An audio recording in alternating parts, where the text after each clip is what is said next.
let's start it off here with two big names. First QB off the board, Alex. Would you rather have Lamar Jackson or Patrick Mahomes? Lamar Jackson ended as the QB1. Mahomes is the QB8. Missed a couple games. I believe it was 2 games with that knee injury that he suffered against Denver on a Thursday night football game. But who are you taking between those two guys? If you're drafting today in a redraft league and you want to take a quarterback off the board early, which one of those are you taking? I mean, I might be a little biased here because I'm a huge Lamar Jackson fan, went to school with him back at Louisville, but my guy's Lamar Jackson. He's the reigning MVP. He ran for 1,200 yards in only 15 games last season. As a quarterback, we all know that rushing yards are essentially a cheat code. So with that rushing baseline, if you just took Lamar Jackson's rushing stats from 2019, that was 1,200 yards and 7 touchdowns.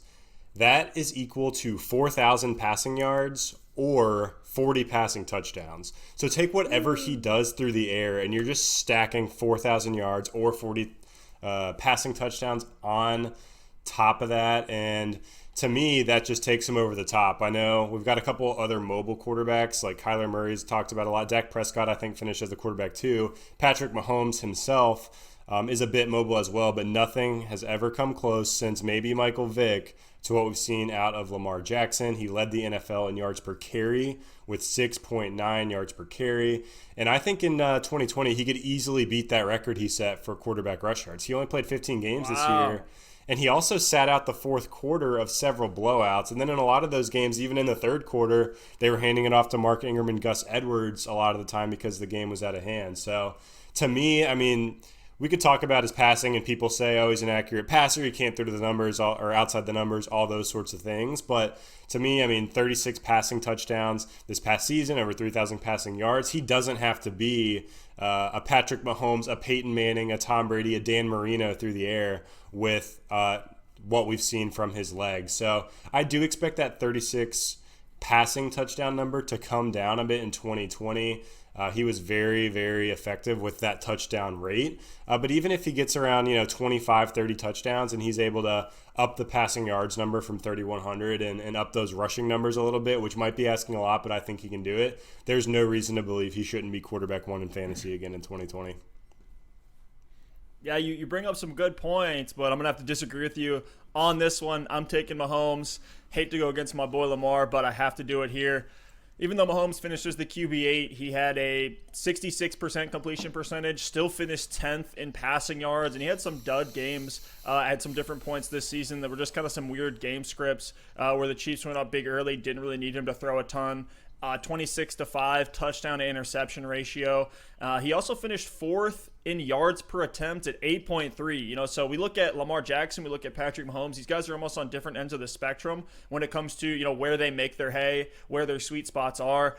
But you got Mahomes averaging 20.5 fantasy points a game in 2019. You're not going to pass that up. And, yes, the kind of low-hanging fruit, if we want to go against Lamar Jackson, is, mobile quarterbacks, they're more likely to get more injured. Maybe Lamar's not the biggest guy, but I hate to take this away from Mahomes here as I'm kind of making an argument for him, but Mahomes has actually been more injury-prone and has missed more time than Lamar Jackson has. So you can't really make that argument there. So if we look at that, a lot of people forget that Mahomes has had a pretty high rushing baseline in previous seasons. This was his lowest rushing year out of the 2 full seasons that he's played, with only 218 rushing yards. He had that knee injury that obviously took him out of 2 games, essentially 3 games, because he only threw 11 passes versus Denver. But we saw in the postseason, whether it was against the Titans on one of those huge breakaway runs or in the Super Bowl when he's, taking it in himself in the red zone, Mahomes should also increase his rushing floor as well, which is just going to be even more value getting him as the first QB off the board. Good news in terms of that injury, there's been no structural damage to the knee, so I'm not worried about it long term. He actually went to practice every single day during that injury, so that's not a concern for me. And then you look at Mahomes' weapons. I know Lamar has some great weapons and the offense is built, around his skill set, but same for the Chiefs, right? And then you give him Tyreek Hill, maybe the fastest, most explosive wide receiver or just overall weapon in the entire NFL. You give him give Mahomes the best receiving tight end in the league with Travis Kelce. And you get a little, Super Bowl experience. You got a little bit extra clout now. You say, hey, we've been there. We've done this before. We've been down 3 scores in an AFC championship game and brought it all the way back. I mean, what more can you say about Mahomes? He's a generational talent. I don't think you can pass up on him. And, just like you're saying, right, like Lamar's upside could be higher.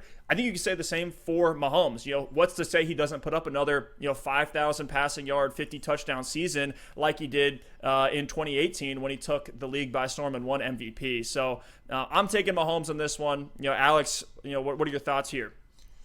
Yeah, I mean, one thing I actually had written in my notes was that if Mahomes can throw for 5,000 yards and 40 touchdowns in 2020, which, I mean, 5,040, that's something we've seen him do before. We've seen him get the 50, so it's something I actually expect him to do if he stays healthy for the whole season. And if he's able to do it, I expect it to be really close between him and Lamar Jackson. One thing I'm really looking for with the Ravens offense, though, is to get some more weapons around Lamar. When you think about last year, you had Hollywood Brown, who was a rookie, and he was banged up for a lot of the season. Mark Andrews, the tight end, was his best weapon all year long. But outside of that, he's throwing to Miles Boykin and Willie Snead and Chris Moore, and some of these guys are holding it down all right. But if they can bring in another receiver to help out Lamar Jackson, and then Hollywood Brown can stay healthy and continue to take the top off defenses, yeah, he might not be Tyreek Hill, but he's Tyreek Hill light. I think that could really help Lamar Jackson through the air, get some higher passing yards numbers, and allow that offense to be even more dynamic than we saw in 2019. So I love everything you said about Mahomes. He still does have some mobility himself. In the playoffs, we really saw that mobility come to life with his legs. And I think it's going to be close, but I got to still lean with my boy Lamar. It seems like the experts around the fantasy world are having this debate as well, right? We look at Fantasy Pros ADP right now that was updated on March 13th. We see that Lamar and Mahomes, their best ADP is the first QB off the board. Their worst is both tied at the third QB off the board. So I don't know who's putting either of those guys at third, but it's going to be an interesting one nonetheless. I think it's really pick. We're kind of splitting hairs here. Really, when it comes down to it, both of them are going to be fantastic options. And if you play right in your draft, maybe you land one on your team.